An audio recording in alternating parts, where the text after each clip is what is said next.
नमस्कार मंडळी, राम राम. सगळ्यांचं स्वागत आहे सुप्रिया शिंदे ब्लॉगमध्ये. तर चला, गुड मॉर्निंग झाली होती, सकाळ झाली होती, सकाळचे 9 वाजले होते आणि सकाळची कामं माझी चालू झाली होती. तर आजचा टोटल ब्लॉग हा माझी किचनमध्ये, फक्त मी किचनमध्ये काय काय काम करते, सकाळी स्वयंपाक कसा करते त्याच्यावर आहे. तर मी इकडे चपात्या करून घेतल्या होत्या आणि आता मी इकडं मटकीची भाजी म्हणजे उसळची भाजी करत होते. तेल ॲक्च्युली जास्त झालं होतं, तर तेल कमी करून घेतलं. तर कमेंटमध्ये सांगा मटकीची भाजी कोणाकोणाला आवडते, माझी तर खूप फेवरेट आहे. तर आता कांदा इथं चिरून घेत होते.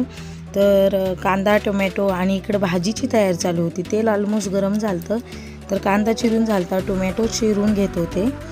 तर सकाळी 9 वाजेपर्यंत माझी सगळी कामं आवरली होती. तर तेल गरम झालं होतं, तर फोडणीची तयारी चालू होती माझी. इकडं जिरे, मोहरी, राई, जिरे वगैरे घालून घेतलेले, अगदी सोपी रेसिपी आहे. आणि आता ह्याच्यामध्ये कांदा टाकून घेणार आहे. हे बघा, अशा प्रकारे आय थिंक सगळ्यांनाच माहीत असेल, पण मी एक सांगते. तर आता इकडे मस्त कांदा हा छान गुलाबी रंग होतोपर्यंत असा परतून घ्यायचा आहे तेलामध्ये. आणि नंतर ना ह्याच्यामध्ये लसूण, अद्रक आणि कोथिंबीरची पेस्ट घालून घेतलेली आहे मी, आणि ती पण छानपैकी तेलामध्ये फ्राय होऊ देणार आहे. आणि आता इथं कढीपत्ता टाकून घेतलेला आहे. कढीपत्ता केसांसाठी खूप चांगला असतो. आणि आता ह्याच्यानंतर ना टोमॅटो घालून घेतले आहे. टोमॅटो व्यवस्थित तेलामध्ये परतून घ्यायचा आहे. कांदा, लसूण, टोमॅटो हा छानपैकी तेलामध्ये असा परतून घ्यायचा आहे, जेणेकरून टोमॅटो नरम झाले पाहिजे. तर मस्तपैकी टोमॅटो शिजले होते. याच्यामध्ये मी आता हळद घातलेली आहे. हा काळा मसाला आहे, घरी केलेला कांदा लसूण मसाला, आणि थोडीशी म्हणजे आमच्या इथं बरंच तिखट खातात, तर मिरची घातलेली आहे.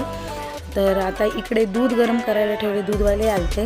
ऑलमोस्ट सगळा स्वयंपाक झालेला आहे. तर इकडे मसाला शिजत होता, तोपर्यंत मी चपात्या लावून घेणार होती. मी बटर पेपरमध्ये चपात्या लावते. पेपरमध्ये चपात्या लावल्याच्यानंतर जी इंक असते पेपरची ती चपात्यांना लागते, आणि कापडमध्ये कसं उन्हाळ्यामध्ये वास येतो चपात्यामध्ये. तर बेस्ट ऑप्शन आहे उन्हाळ्यामध्ये तुम्ही ना बटर पेपरमध्ये चपात्या रॅप करून ठेवा. चपात्या नरमही राहतात आणि व्यवस्थित म्हणजे उद्या सकाळपर्यंत चपाती नरम राहते. तर त्याच्यामुळे मी बटर पेपरचाच उपयोग करते. तसं पण सोमला जर स्कूलमध्ये सुद्धा मी चपात्या ह्या बटर पेपरमध्येच गुंडाळून देत असते. चपात्या लावून झाल्या होत्या, तात्पुरत्या मी दुरडीमध्ये ठेवल्या, कारण थोड्याशा गरम होत्या चपात्या. आणि आता इकडे छानपैकी मसाला शिजला आहे. आणि आता इथे ह्या मसाल्यामध्ये मटकी घालून घेत आहे, बघू शकता तुम्ही.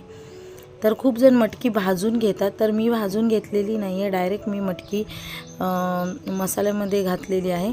कारण आमच्या इथे भाजली मटकीचा थोडासा वास येतो, तर मी डायरेक्टच कच्चीच मटकी याच्यामध्ये घातलेली आहे अशा प्रकारे.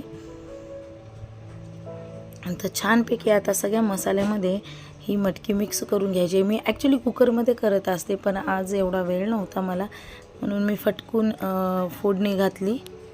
आता इकडे छानपैकी मीठ वगैरे घालून घेतलं आहे.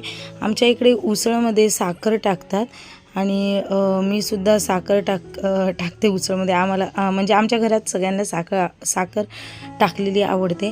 आता त्याच्यानंतरनं चपात्या थंड झाल्या, मग दुरडीतून मी डब्यामध्ये चपात्या शिफ्ट केल्या, कारण हवेनं थोड्याशा दुरडीमधून हवा गेली तर कडक होतात चपात्या, म्हणून मी डब्यामध्ये शिफ्ट करून घेतल्या आणि साखर घालून घेतली आहे. दूध गरम होत आहे आणि आता उसळ मस्तपैकी परतून घेतलेली आहे, बघू शकता तुम्ही. तर उसळ मस्त त्याला मोड फुटलेले, म्हणून जास्त पाण्याची गरज नव्हती.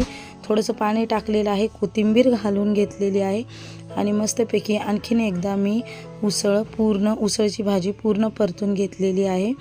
तर खोबऱ्याचं वाटण घालूनसुद्धा उसळ खूप छान होते. नक्कीच मी तुमच्यावरती रेसिपी शेअर करेल. आणि इकडं अजून सोहम झोपलेलाच होता. स्वयंपाक वगैरे करून झालेला आहे, आणि आज अजिबात ऊन नाही, बघू शकता वातावरण एकदम मस्त कूल आहे. शूट केलं ते मी लाईव्ह चालू होता, लाईव्ह घेऊन झालेला आहे.